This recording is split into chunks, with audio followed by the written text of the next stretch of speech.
Chapter 38.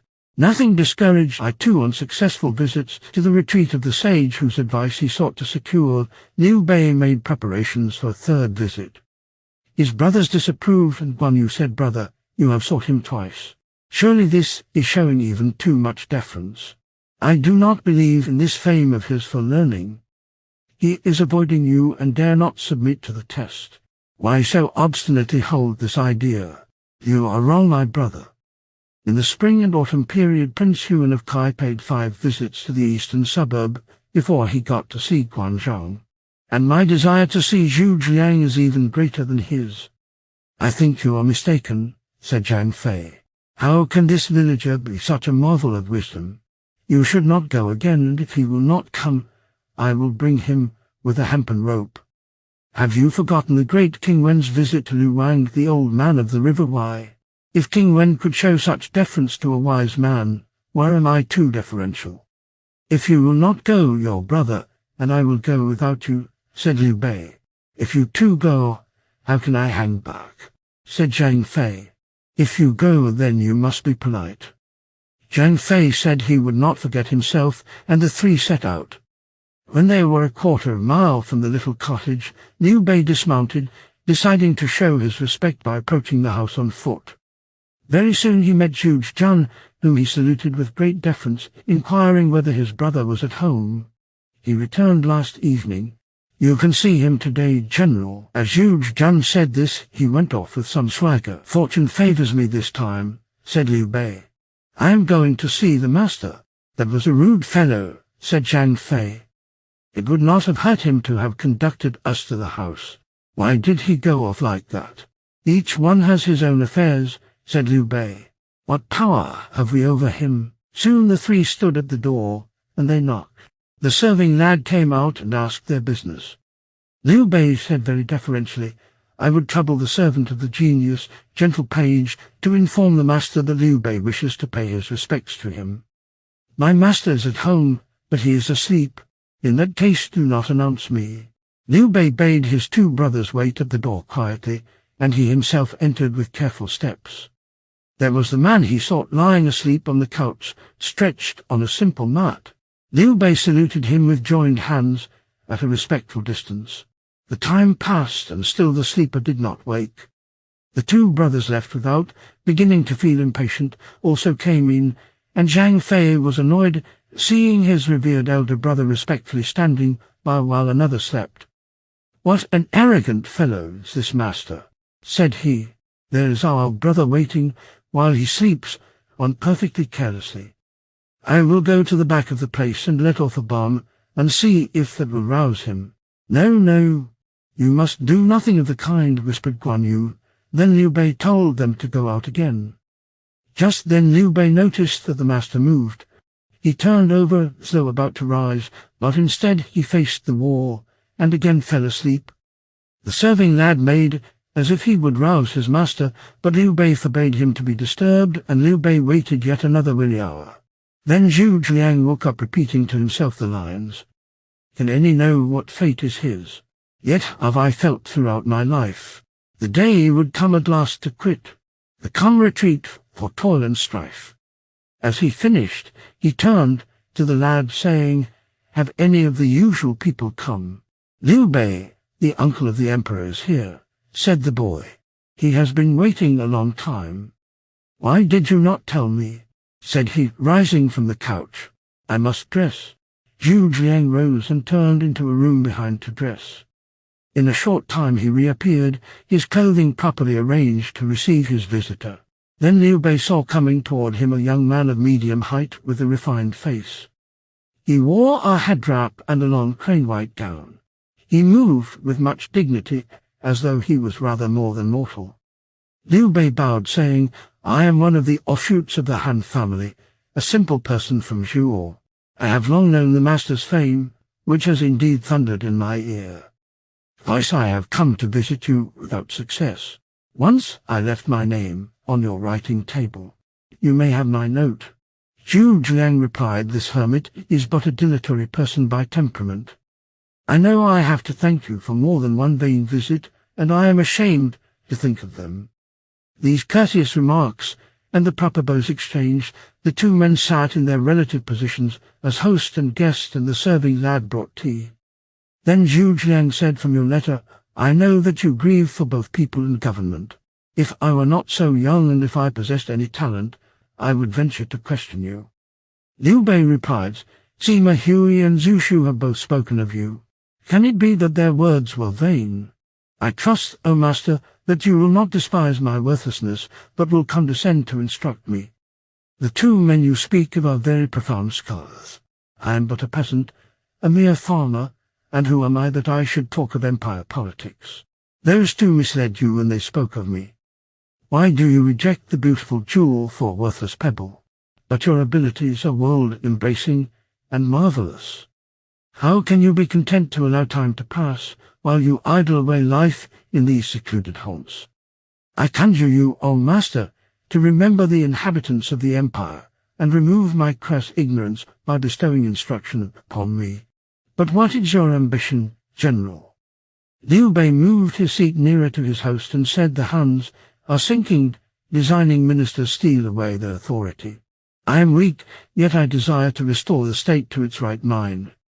But my ignorance is too vast, my means are too slender, and I know not where to turn. Only you, master, can lighten my darkness and preserve me from falling. How happy should I be if you would do so." Zhu Jiang replied, "One bold person after another has arisen in various parts of the empire ever since the days of the rebel Dong Zhuo. Cao was not so powerful as Yuan Shao, but he overcame Yuan Shao by seizing the favorable moment and using his soldiers properly. Now he is all-powerful, he rules an immense army, and through his control of the court, the various feudal lords as well. You cannot think of opposing him. Then the sons have held their territory in the Southland for 3 generations. Their position in that old state of Wu may not appear too secure, but they have popularity to appeal to. You can gain support, but with no success there.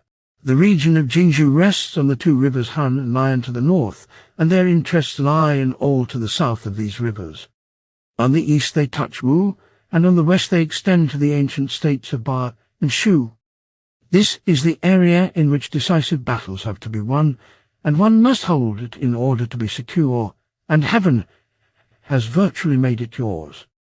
The region of Yizhou in the west is an important place, fertile and extensive, a country favoured of heaven, and that through which the founder of Han obtained the empire.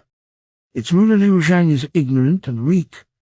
The people are noble and the country prosperous, but he does not know how to hold it all, and all the able people of the region are yearning for an enlightened prince. As you are a scion of the family, well known throughout the land as trusty and righteous, a whole-hearted hero who greatly desires to win the support of the wise. If you get possession of Yizhou and Jingzhou, if on the west you are in harmony with the wrong tribes, on the south win over the ancient states of Yi, and yet make an alliance with Sun Quan of Wu, and maintain good government, you can await confidently the day when heaven shall offer you the desired opportunity. Then you may depute a worthy leader to go to the northeast while you take command of an expedition to the northwest, and will you not find the warmest welcome prepared for you by the people? This done, the completion of the task will be easy, the hands will be restored, and these are my counsels in all these operations, if you will only undertake them." Zhu Jiang paused while he bade the lad bring out a map. As this was unrolled, Zhu Jiang went on, "There you see the 54 counties of the west. Should you wish to take the overlordship, you will yield the heavens' favour to Cao Cao in the north, and you will relinquish the earth's advantage to Sun Quan in the south. You, General, will hold the human's heart and complete the Trinity. Jingzhou is to be taken first as a home, the riverlands next for the foundation of domination. When you are firmly established, you can lay your plans for the attainment of the whole empire." As Zhu Jiang ceased his harangue, Liu Bei left his place and saluted him, saying, "Your words, O master, render everything so clear that the clouds are swept aside, and I see the clear sky.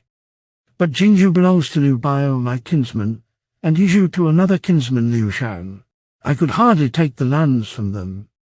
I have studied the stars, and I know Liu Bio is not long for this world. Further, Liu Zhang is not the sort of man to endure. Both places will certainly fall to you."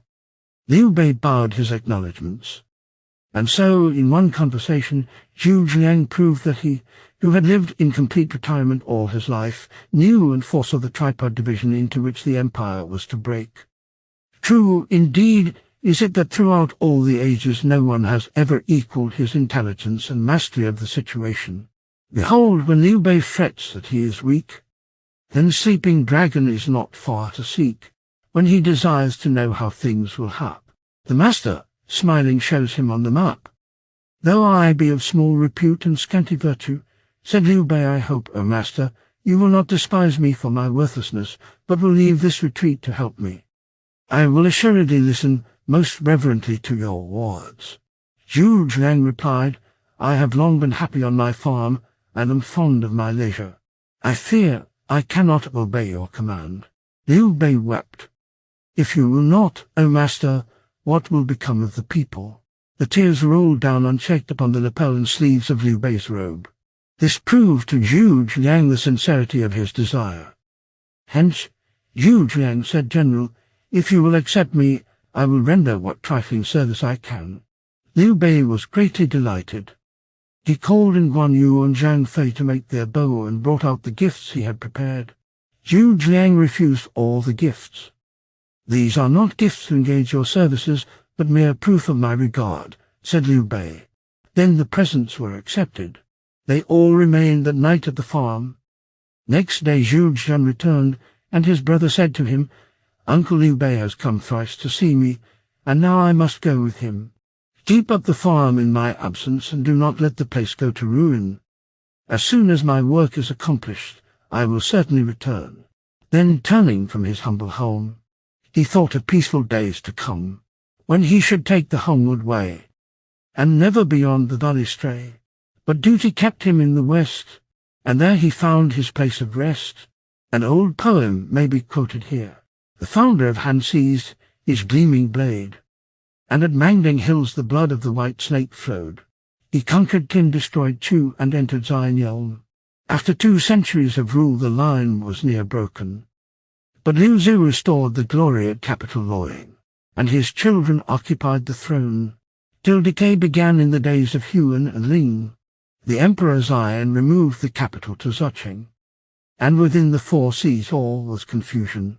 Bold spirits started up in fierce contention. Cao Cao seized the favorable moment, and the imperial authority passed into his hands, while the sons made to themselves a glorious heritage of the great river. Solitary and poor, Liu Bei wandered from place to place, till he found a haven in Zinai. Sorely distressed he was at the sorrows of the people, but Sleeping Dragon conceived a noble ambition. Within his breast were thoughts of great things to be accomplished by force of arms. Then, because of the parting words of Zhu Shu, and by the thrice-repeated visits to his retreat, the great hero found and knew his mentor, when the age of Zhu Jiang was but thrice 9 years. He turned from his books, put aside his lute, and left the peaceful fields he had loved. Under his guidance Jingzhou was taken, and the 2 lands of the rivers conquered. He unrolled great schemes as one all-knowing. In speech he went to and fro in the world. The sound of war drums rolled from his tongue. The words from his heart stirred one to the utmost depths. The dragon pranced, the tiger glared, and peace was brought to the world. Through all the ages his fame shall never decay. After taking leave of Zhu Jiang, Liu Bei and his followers left for Zinai, with Zhu Jiang as companion. When they took up their abode there, Zhu Jiang was treated as a mentor, eating at the same table, sleeping on the same couch as Liu Bei. They spent whole days conversing over the affairs of the empire. Zhu Jiang said Cao Cao is training his troops for naval service in Aquamarine Lake, and hence certainly intends to invade the country south of the Great River. We ought to send our spies to ascertain what Cao Cao and Sun Quan are really doing. So spies were dispatched. Now, after Sun Quan succeeded to the heritage of his father and brother, he sent far and wide to invite people of ability to aid him.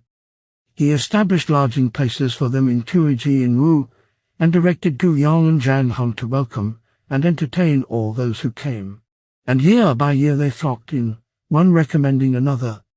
Among them were Kanzi of Tuiji, Yanzhen of Pinyin, Zhu Yang of Beishan-Chengbing of Runan, Zhu Huan of Wuzhen, Liu Jai of the same place, Jiang Wen of Wucheng, Yu Tong of Tuiji, and Wu Ken of Washing.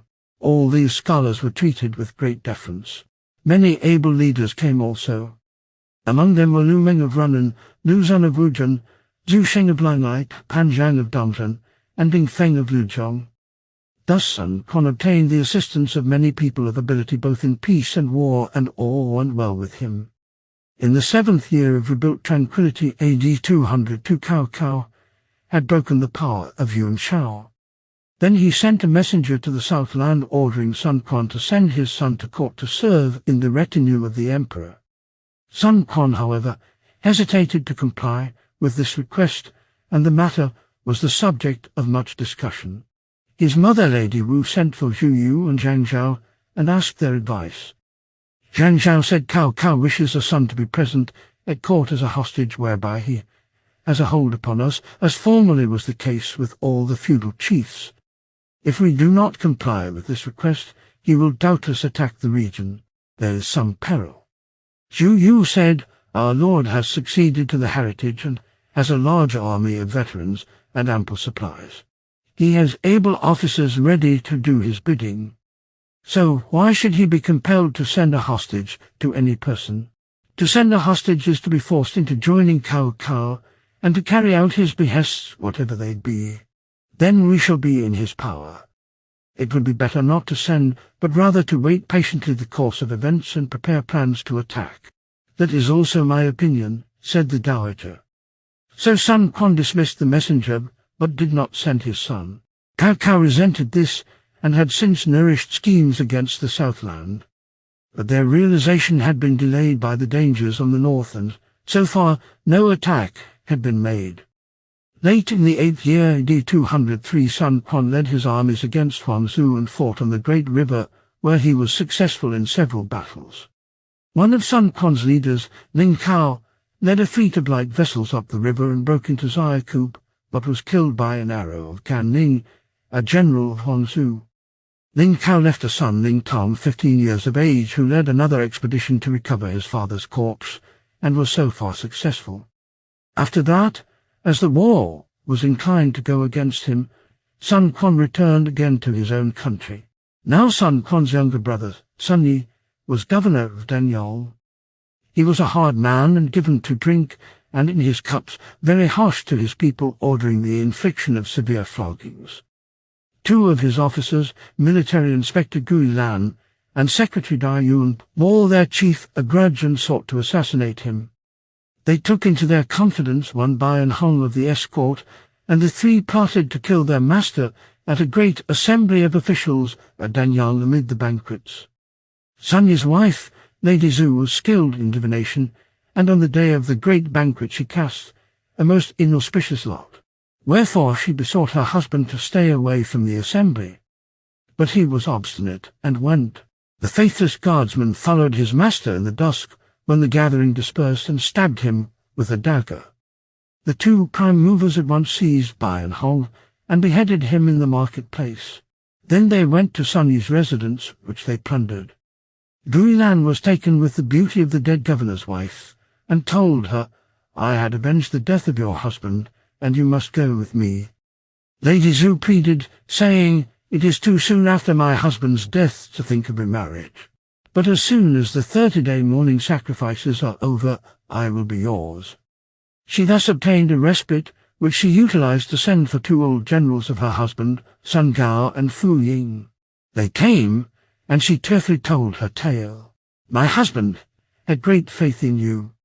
Now Guilan and Dai Yun have compassed his death and have laid the crime on Bai and Hong.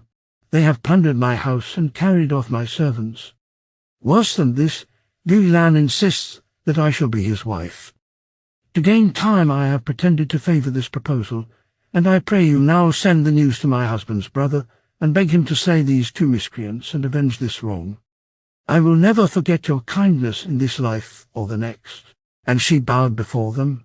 They wept also, and said, We were much attached to our master. And now that he has come to an untimely end, we must avenge him. Dare we not carry out your behests?" So they sent a trusty messenger to Sun Quan. On the day of the sacrifices, Lady Zhu called in her 2 friends and hid them in a secret chamber. Then the ceremonies were performed in the great hall. These over, she put off her mourning garb, bathed and perfumed herself, and assumed an expression of joy. She laughed and talked as usual, so that Guilan rejoiced in his heart, thinking of the pleasure that was to be his. When night came, she sent a servant girl to call her suitor to the palace, where she entertained him at supper. When he had well drunk, she suggested that they should retire, and led him to the chamber where her friends were waiting. He followed without the least hesitation. As soon as she entered the room, she called out, "Where are you generals?" Out rushed Sun Gao and Fu Ying, and the drunken Guilan, incapable of any resistance, was dispatched with daggers. Next, Lady Zhu invited Dai Yun to a supper, and he was slain in similar fashion. After that, she sent to the houses of her enemies and slew all therein. This done, she resumed her mourning garb, and the heads of the 2 men were hung as a sacrifice before the coffin of her husband. Very soon her brother-in-law came, with an army, and hearing the story of the deeds of the 2 generals from the widow, gave them the ranks of commandership and put them over Dangyang. When Sun Quan left, he took the widow to his own home so that she would be cared for. All those who heard of her brave conduct were loud in praise of her virtue. Full of resource and virtuous, few in the world are like her. Carefully wrought she encompassed the death of the lusty assassins. Faithful servants are always ready to deal with rebellion. None can ever excel that heroine famous in Wu. The brigandage that had troubled the Southland had all been suppressed, and a large fleet of 7,000 battleships was in the great river ready for service. Sun Quan appointed Zhu Yu to be the Supreme Admiral and Commander-in-Chief over all military forces. In the 12th year AD 207, the Dowager Wu, feeling her end approaching, called to her the 2 advisers Zhu Yu and Zhang Zhao, and spoke thus: "I came of a family of the old Wu, but losing my parents in early life, my brother Wu Jing and I went into the old Yu, and then I married into this family. I bore my husband 4 sons, not without premonitions of the greatness to be theirs. With my first son Si, I dreamed of the moon, and with my second, Sun Quan, of the sun, which omens were interpreted by the soothsayers signs of their great honour. Unhappy son Si died young, but Sun Quan inherited, and it is he whom I pray you both assist with one accord. Then may I die in peace." And to her son she said, "These 2 you are to serve, as they were your teachers, and treat them with all respect. My younger sister and I both were wives to your father, and so she is also a mother to you, and you are to serve her after I am gone as you now serve me. And you must treat your sister with affection, and find a handsome husband for her." Then she died, and her son mourned for her that year. The following year they began to discuss an attack upon Huangzhou. Zhang Zhao said the army should not move during the period of mourning. However, Zhu Yu, more to the point, said vengeance should not be postponed on that account. It could not wait upon times and seasons. Still Sun Quan halted between 2 opinions, and would not decide. Then came Commander Lu Meng, who said to his master, "While I was at Dragon Gorge, one leader of Huangzhou, Gan Ning from Lingzhou, offered to surrender. I found out all about him. He is something of a scholar, is forceful, fond of wandering about as a fighter-errant. He assembled a band of outlaws with whom he roamed over the rivers and lakes, where he would terrorize everybody. He wore a bell at his waist, and at the sound of this bell everyone fled and hid. He fitted his boats with sails of Sichuan brocade, and people called him the pirate with silken sails. Then he reformed. He and his band went to Liu Biao, but they left him when they saw he would never accomplish anything, and now they would serve under your banner, only that Huangzhou detains them at Zaiku. Formerly, when you were attacking Huangzhou, he owed the recovery of Zaiku to this same Gan Ning, whom he treated without liberality. When Commander Su Fei recommended Gan Ning for promotion, Huangzhou said he is unsuited for any high position, as after all, he is no more than a pirate. So Gan Ning became a disappointed and resentful man. Su Fei tried to win him over to good humor, and invited him to wine parties and said, "I have put your name forward many times, but our chief says he has no place suitable for you. However, time slips away and man's life is not very long. One must make the most of it. I will put you forward for the magistracy of Xian, whence you may be able to advance." So Gan Ning got away from Zaiku, and would have come to you then, but he feared that he would not be welcomed, since he had assisted Huangzu and killed Ling Cao.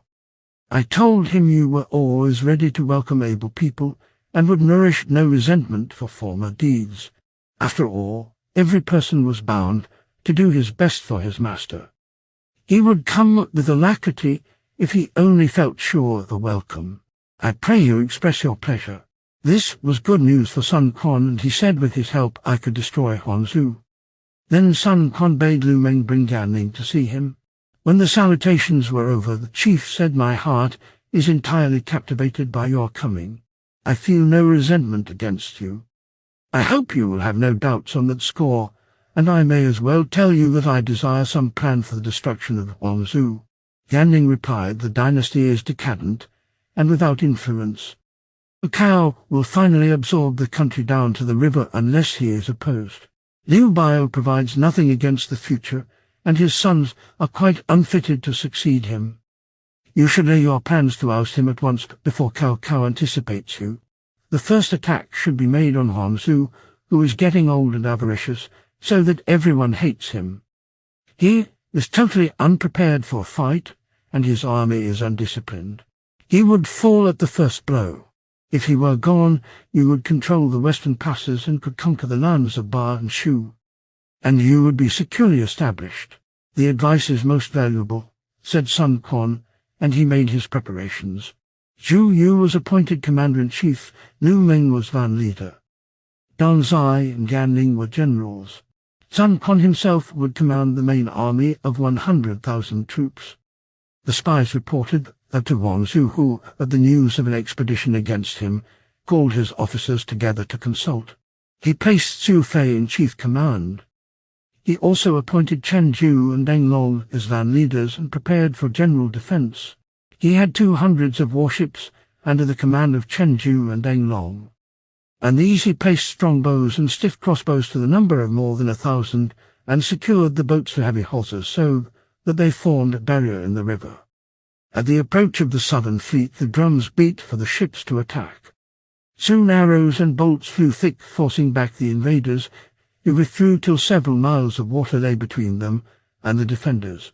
"We must go forward," said Gan Ning to Dan Zai.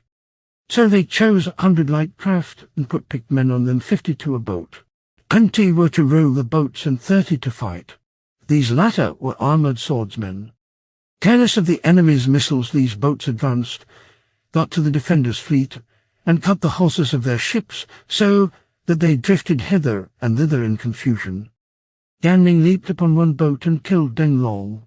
Chen Ju left the fleet and set out for the shore. Lu Meng dropped into a small boat and went among the larger ships, setting them on fire. When Chen Ju had nearly reached the bank, Lu Meng, reckless of death, went after him, got ahead, and struck him full in the breast so that he fell. Before long Su Fei came along the bank with reinforcements, but it was too late. The armies of the Southland had already landed, and there was no hope of repelling them. Su Fei fled into the open country, but he was made prisoner. Su Fei was taken to Sun Quan, who ordered that he be put into a cage cart and kept till Huangzu should be captured. Then he would execute the pair, and the attack was pressed on. Day and night they wrought to capture Zaiku. He sees his ships cut loose and burned by the silk-sailed pirate he once spurned. For Huangzu's fate, see next chapter.